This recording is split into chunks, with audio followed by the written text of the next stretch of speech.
अस्सलाम वालेकुम वरहमतुल्लाहि वबरकातुहू। डियर स्टूडेंट, नाइन्थ क्लास के स्टूडेंट, लास्ट वीडियोस में मैंने यूनिट 10 के थ्योरम 1 और 2 3 करवा दिया था। उसकी वीडियोस बना के अपलोड कर ली थी। स्टूडेंट, आज हम यहाँ पर पढ़ेंगे यूनिट 10 और इसका थ्योरम है 10.1.4। तो लेट्स स्टार्ट इट। तो इसकी सबसे पहले हम स्टूडेंट स्टेटमेंट देखते हैं।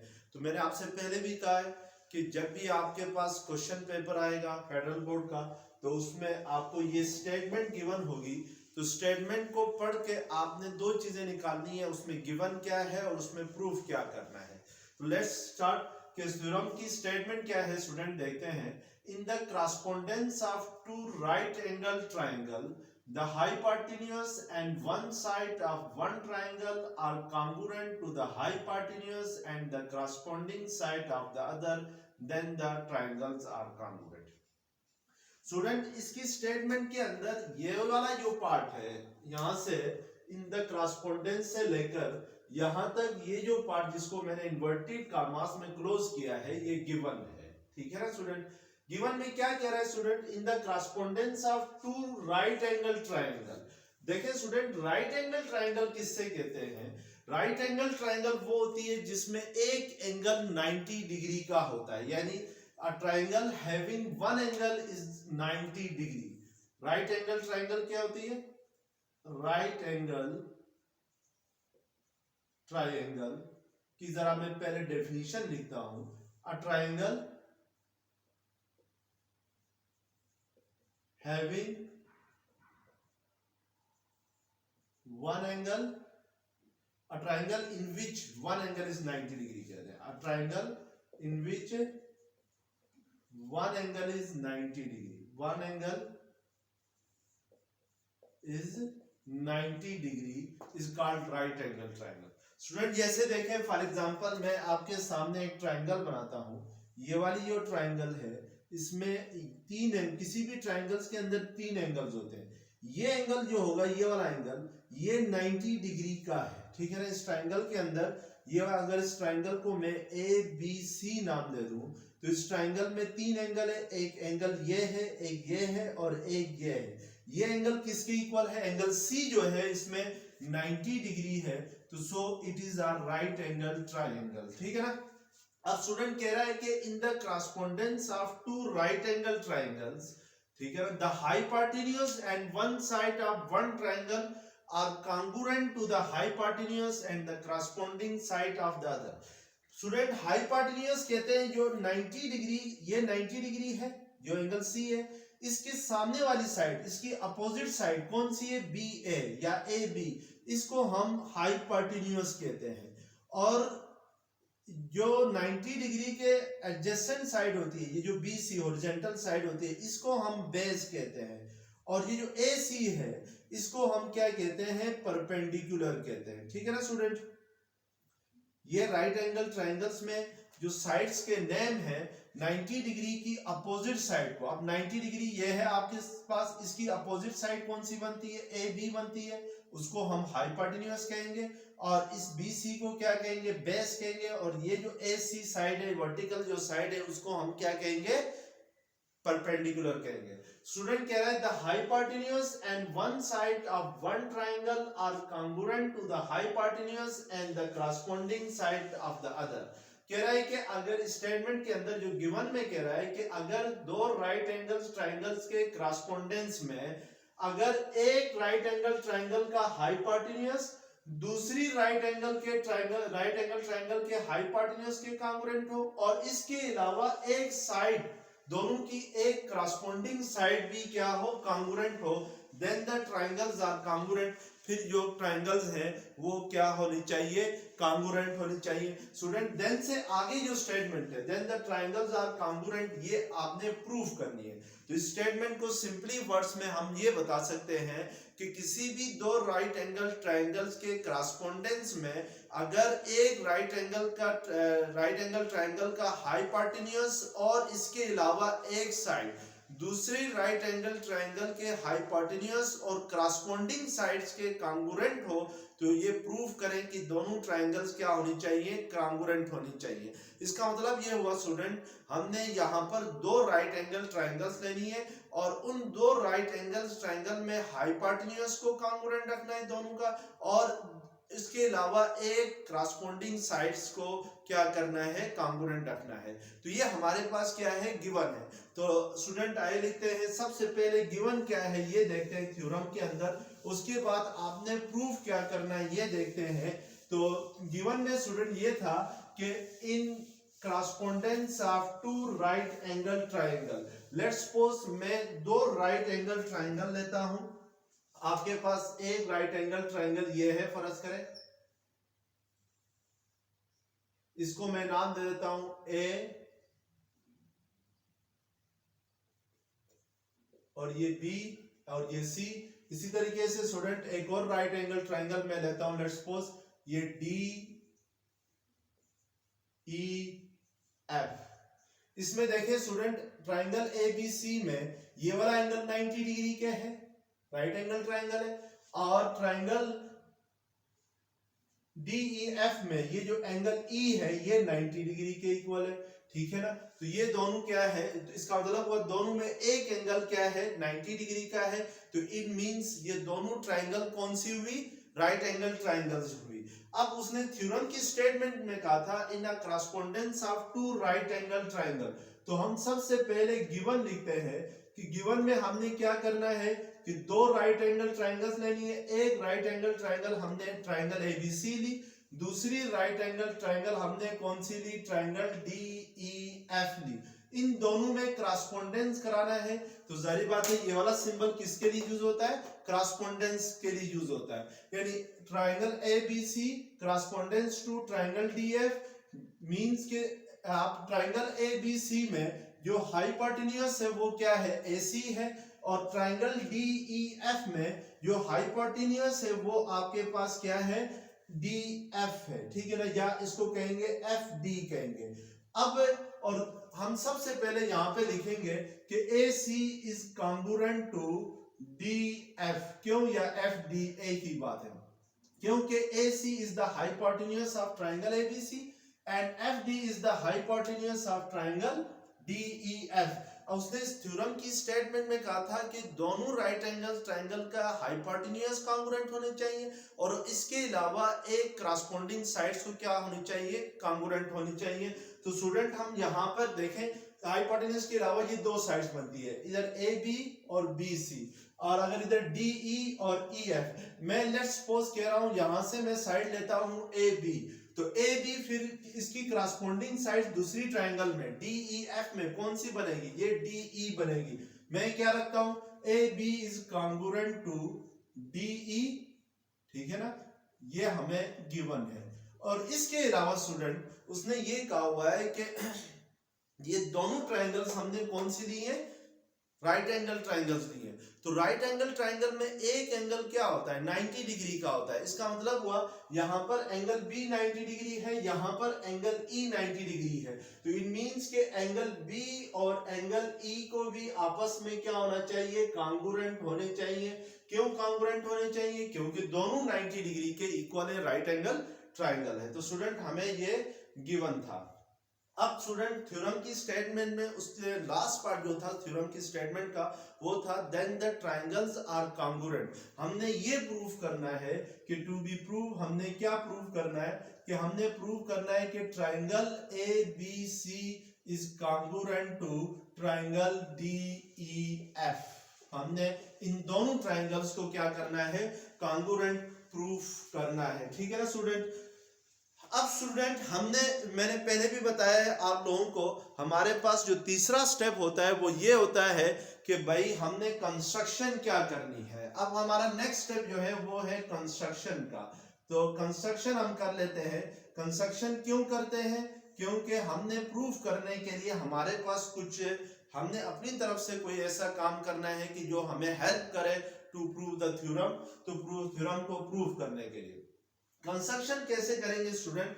लेट्स सपोज मैं कहता हूं प्रोड्यूस साइड ईएफ, जो साइड ईएफ को है उसको आपने आगे बढ़ाना है। प्रोड्यूस का मतलब होता है जैसे साइड ईएफ ये है आपके पास, ठीक है ना, ये वाली साइड है ट्राइंगल डीएफ की। इसको हमने प्रोड्यूस करना है, आगे बढ़ाना है। कितना आगे बढ़ाना है? पॉइंट एम तक बढ़ाना है, ठीक है ना।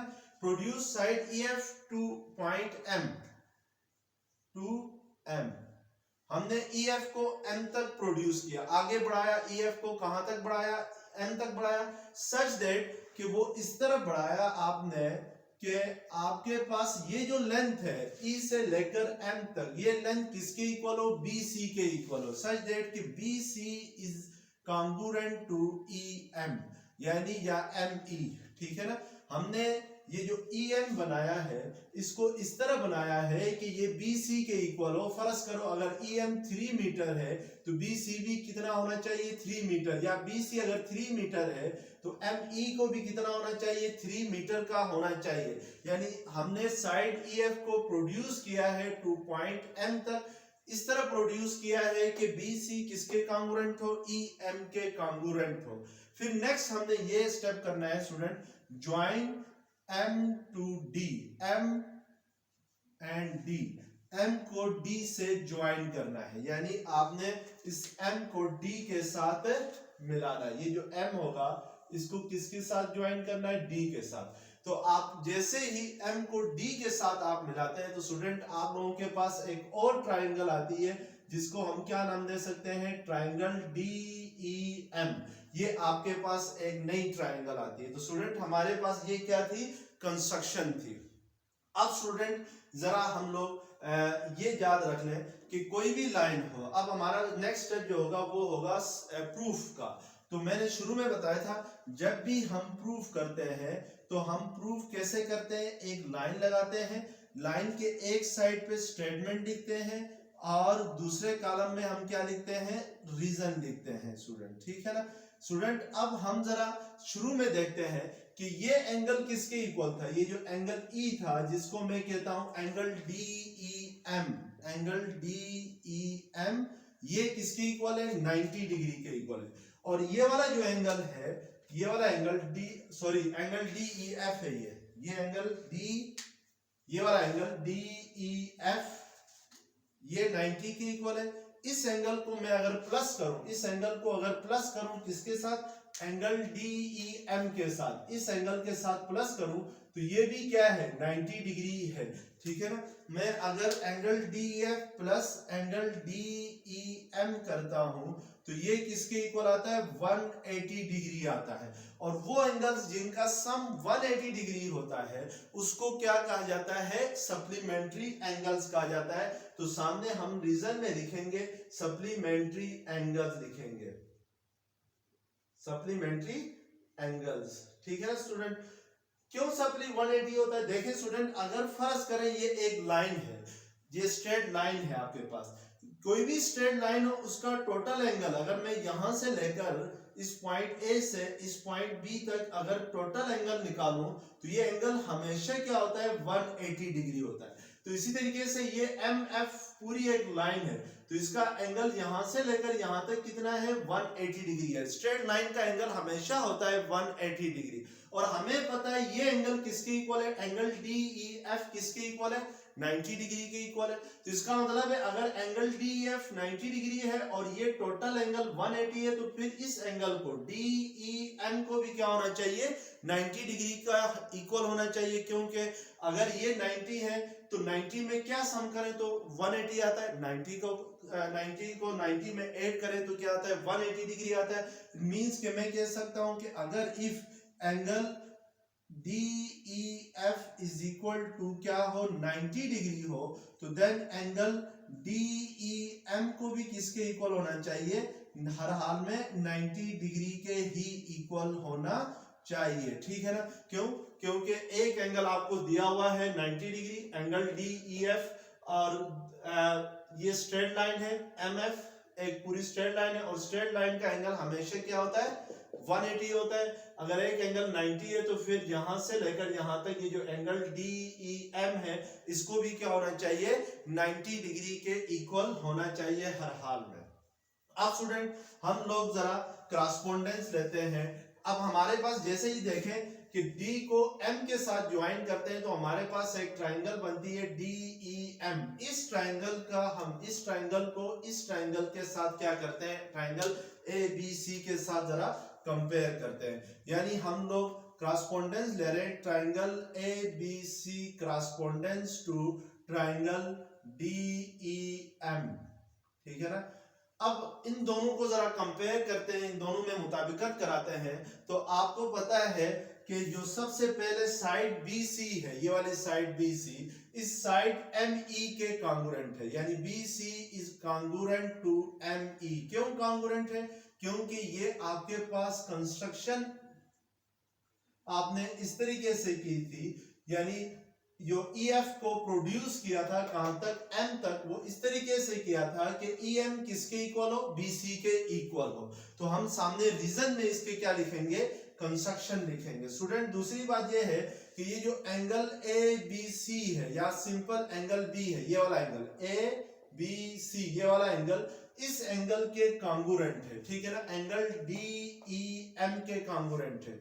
क्यों कांगुरेंट है? क्योंकि दोनों किसके इक्वल है, 90 डिग्री के इक्वल है। ये भी एंगल 90 डिग्री है, ये एंगल भी 90 डिग्री है। तो हम कह सकते हैं कि each angle is equal to 90 degree, यानी दोनों एंगल्स, हर एंगल किसके इक्वल है, 90 डिग्री के इक्वल है, ठीक है ना। और तीसरी बात ये है स्टूडेंट कि AB जो है, ये साइड AB, ये वाली साइड AB, इस ट्राइंगल की जो AB की जो क्रॉसपोंडिंग साइड बनती है ट्राइंगल DEM में, कौन सी साइड बनती है, DE बनती है। तो हम AB को कांगुरेंट लेंगे किसके, साइड DE के लेंगे। क्यों लेंगे? क्योंकि आपके पास गिवन में था कि AB और DE आपस में क्या है, कांगुरेंट है। तो हम क्या इस सामने रीजन में क्या लिखेंगे कि ये हमें गिवन है कि बाई साइड AB जो कांगुरेंट है वो किसके है, साइड DE के कांगुरेंट है। अब स्टूडेंट देखें इन दोनों ट्राइंगल्स की क्रॉसपोंडेंस में, किसमें, ट्राइंगल ABC और ट्राइंगल DEM के क्रॉसपोंडेंस में, एक साइड, ये साइड हो गई आपके पास, ये एंगल हो गया और ये साइड हो गई, मींस दो साइड और एक एंगल कांगुरेंट प्रूफ हो गया है, ठीक है ना। हमने जब ट्राइंगल ABC को कंपेयर किया, क्रॉसपोंडेंस करवाई किसके साथ, ट्राइंगल DEM के साथ, तो हमारे पास दो साइड्स और एक एंगल कांगुरेंट प्रूफ हुआ। तो इस बेस पे हम कह सकते हैं कि triangle ABC is congruent to triangle DEM। और सामने रीजन में हम क्या लिखेंगे, साइड एंगल साइड पास्चुलेट, यानी S for side, A for angle, SAS पास्चुलेट लिखेंगे, ठीक है ना स्टूडेंट। अब हमारे पास देखें स्टूडेंट, जब भी दो ट्राइंगल्स कांगुरेंट प्रूफ हो जाती हैं तो फिर उनके करस्पॉन्डिंग एंगल्स हों, करस्पॉन्डिंग साइड्स हों, सब के सब क्या होती है, कांगुरेंट होती है। इसका मतलब हुआ अगर मैं एंगल C ले लूं, ट्राइंगल ABC का एंगल C ले लूं, तो इसका करस्पॉन्डिंग एंगल दूसरी ट्राइंगल में, ट्राइंगल DEM में कौन सा है, इस ट्राइंगल DEM में एंगल M है। तो मैं कह सकता हूं कि angle C is congruent to angle M, ठीक है ना। क्यों कांगुरेंट है? क्योंकि क्रॉसपोंडिंग एंगल्स है किसके, कांगुरेंट ट्रायंगल्स के, क्रॉसपोंडिंग एंगल्स ऑफ कांगुरेंट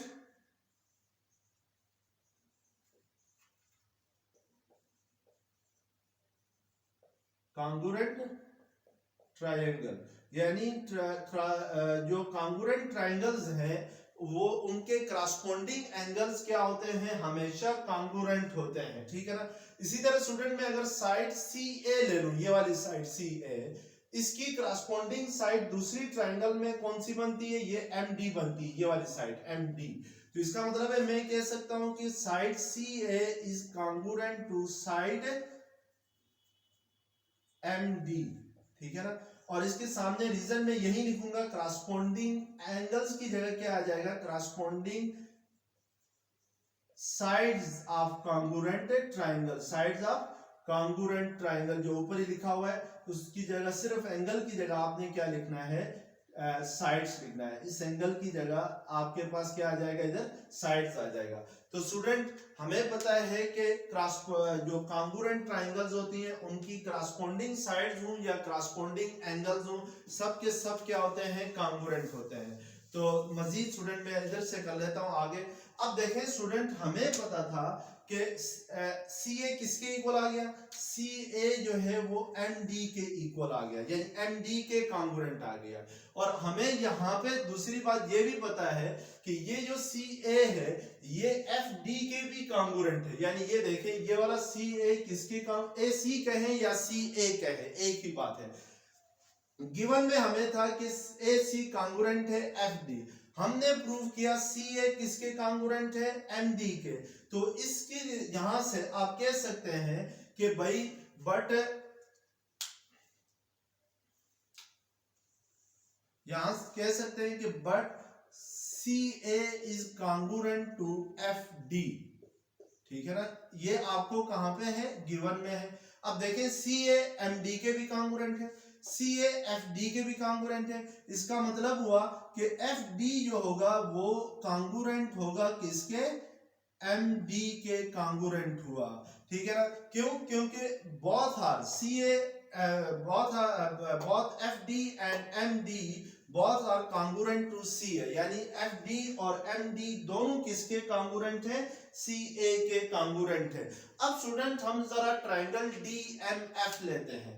मैं अगर बीच में से ये हटा दूं, ठीक है ना, ये वाली साइड हटा दूं लेट्स सपोज, तो मेरे पास ये एक ही ट्राइंगल बनती है, ये ट्राइंगल बनती है DMF, ये ट्राइंगल। मैं कह सकता हूं कि इन ट्राइंगल DMF के अंदर, ठीक है ना, अब देखें इस ये वाली साइड MD और ये वाली साइड FD आपस में क्या है, कांगुरेंट है। तो स्टूडेंट इससे पहले थ्योरम 1 में हमने पढ़ा था, थ्योरम 2 में सेकंड यूनिट 10 का थ्योरम 2 हमने पढ़ा था कि भाई अगर किसी भी ट्राइंगल के अंदर दो एंगल्स इक्वल हो, फर्ज करो ये एंगल ए है, ये एंगल बी है, ये एंगल सी है, अगर एंगल बी और एंगल सी आपस में इक्वल हो, कांगुरेंट हो, यानी एंगल सी ये है, एंगल बी ये है, ठीक है ना, ये दोनों आपस में कांगुरेंट हो, तो फिर इनकी अपोजिट साइड्स भी हर हाल में क्या होती हैं, कांगुरेंट होती हैं। जैसे यहाँ पर एंगल सी की अपोजिट साइड क्या है, ए बी है, और एंगल बी की अपोजिट साइड क्या है, ए सी, तो फिर ए बी किसके कांगुरेंट होगी, ए सी के कांगुरेंट ही होगी। इसका कन्वर्स यहाँ पे है स्टूडेंट, देखें कि यहाँ पर अगर मैं ये भी कह सकता हूं कि अगर ये साइड ए बी और ये साइड ए सी आपस में कांगुरेंट हो, तो फिर इनके जो अपोजिट एंगल्स हैं वो भी एक दूसरे के क्या होंगे, हर हाल में कांगुरेंट होंगे। तो ये इसका कन्वर्स बनता है स्टूडेंट। अब ट्राइंगल DMF में स्टूडेंट ये वाली जो ट्राइंगल है DMF, इसमें ये जो साइड MD है ये कांगुरेंट प्रूफ हो गई किसके, साइड FD के कांगुरेंट प्रूफ हो गई। तो हम उसकी बुनियाद पे कह सकते हैं कि ये जो एंगल M होगा, ये वाला एंगल M इस एंगल F के क्या होगा, कांगुरेंट होगा। तो हम कह सकते हैं कि angle M is congruent to angle F। क्यों, क्योंकि FD रीजन में हम लिखेंगे FD is congruent to MD। तो ये सेकंड थ्योरम था यूनिट 10 का, उसमें हमने बड़ी तफसीलन ये बात पढ़ी थी कि भाई अगर दो एंगल्स किसी भी ट्राइंगल के में कांगुरेंट होते हैं तो उनकी जो अपोजिट साइड्स होती हैं वो भी क्या होती हैं, कांगुरेंट होती हैं। तो अब स्टूडेंट जरा आगे चलते हैं हम लोग। अब स्टूडेंट देखें कि एंगल M किसके कांगुरेंट हुआ, एंगल F के कांगुरेंट हुआ, ठीक है ना। एंगल हमने इधर किसके कांगुरेंट प्रूव किया, एंगल F के कांगुरेंट प्रूव किया, ठीक है। तो लेकिन ये जो पहले हमने प्रूव किया था, इससे पहले हमने प्रूव किया था कि ये एंगल C और ये एंगल MD आपस में क्या है, कांगुरेंट है, ठीक है ना। ये पहले बात हमने प्रूव की कि भाई एंगल C और एंगल MD कांगुरेंट है। अब यहां से देखें स्टूडेंट, एंगल M किसके कांगुरेंट है, एंगल F के, और एंगल C किसके कांगुरेंट है, एंगल M के। इसका मतलब है एंगल F भी M के कांगुरेंट है, एंगल C भी एंगल एम के कॉन्ग्रुएंट है। तो इस बेस पे हम कह सकते हैं कि ये जो एंगल सी है, ये एंगल सी और ये एंगल एफ भी आपस में, एंगल सी और एंगल एफ भी आपस में कॉन्ग्रुएंट होंगे। तो सामने रीजन में क्या लिखेंगे, रीजन में ये लिख सकते हैं कि each is congruent to, each angle is congruent to angle m, ठीक है ना। यानी एंगल सी भी एंगल m के कॉन्ग्रुएंट है और एंगल f भी एंगल m के कॉन्ग्रुएंट है। तो इट मींस के एंगल c और एंगल f, यानी ये एंगल c है, ये एंगल f है, ये आपस में क्या होंगे, कॉन्ग्रुएंट होंगे, ठीक है ना स्टूडेंट। अब स्टूडेंट ये मैं दोबारा लाइन लगाता हूं, ये वाली साइड DE दोबारा लेके आता हूं। अब स्टूडेंट हम क्रॉसपोंडेंस लेंगे in triangle ABC correspondence to triangle DEF, ठीक है ना। इन दोनों में हम correspondence लेंगे, यानी इस ट्राइंगल में और इस ट्राइंगल में हम क्या लेंगे, correspondence लेंगे। तो सबसे पहली बात है कि AB किसके कॉन्ग्रुएंट है, AB ये वाली साइड, इसकी corresponding साइड ट्राइंगल DEF में कौन सी बनती है, DE, ये हमें गिवन में था, AB is congruent to DE, ये क्या था हमें गिवन था। दूसरी बात है ये जो एंगल ABC है, ये वाला एंगल, ये 90 डिग्री के इक्वल है, और यहाँ पर ये जो एंगल DEM है, ये वाला एंगल, ये भी किसके इक्वल है, 90 डिग्री के इक्वल है। तो हम लिख सकते हैं angle ABC is congruent to angle DEF, ये किसके इक्वल है, 90 डिग्री के इक्वल है। तो सामने हम इसमें क्या लिखेंगे, गिवन लिखेंगे, क्यों, क्योंकि ये भी हमें गिवन में था कि एंगल B और एंगल E आपस में क्या है, कॉन्ग्रुएंट है। तीसरी बात स्टूडेंट, अभी हमने प्रूव किया है कि ये जो एंगल C है, ये वाला एंगल C, ये वाला एंगल C किसके कॉन्ग्रुएंट है, इस एंगल F के कॉन्ग्रुएंट है, यानी ये दोनों करस्पॉन्डिंग एंगल्स है। तो हम लिख सकते हैं angle C is congruent to angle F। तो सामने हमने लिखेंगे प्रूव्ड, यानी ये बात हम पहले प्रूव कर चुके हैं, यहाँ पर हम प्रूव कर चुके हैं। अब देखें स्टूडेंट, यहाँ पर इस ट्राइंगल के, इन दोनों ट्राइंगल के करस्पॉन्डेंस में, यानी ट्राइंगल ABC की करस्पॉन्डेंस ली थी हमने किसके साथ, ट्राइंगल DEF के साथ। एक साइड और दो एंगल्स, ये भी एंगल और ये भी एंगल है, कॉन्ग्रुएंट प्रूफ हो चुके हैं। तो हम इनकी बेस पे कह सकते हैं कि triangle ABC is congruent to triangle DEF। तो सामने हम क्या लिखेंगे, साइड एंगल एंगल पोस्टुलेट, ठीक है ना। एक साइड और दो एंगल्स हमने इसके क्या किए हैं, कॉन्ग्रुएंट प्रूफ कर लिए हैं। तो यही हमें प्रूफ करना था स्टूडेंट कि ट्राइंगल ABC को ट्राइंगल DEF के कॉन्ग्रुएंट प्रूफ करना था। तो ये हमने कर लिया। तो स्टूडेंट जो नेक्स्ट थ्योरम हम पढ़ेंगे वो इंशाल्लाह यूनिट 12 के पढ़ेंगे, तो वो जल्द ही मैं आपको वीडियो अपलोड कर लूँगा। तो अगर ये लेक्चर आपको पसंद आ गया तो प्लीज़ इसको सब्सक्राइब कीजिएगा। Thank you very much.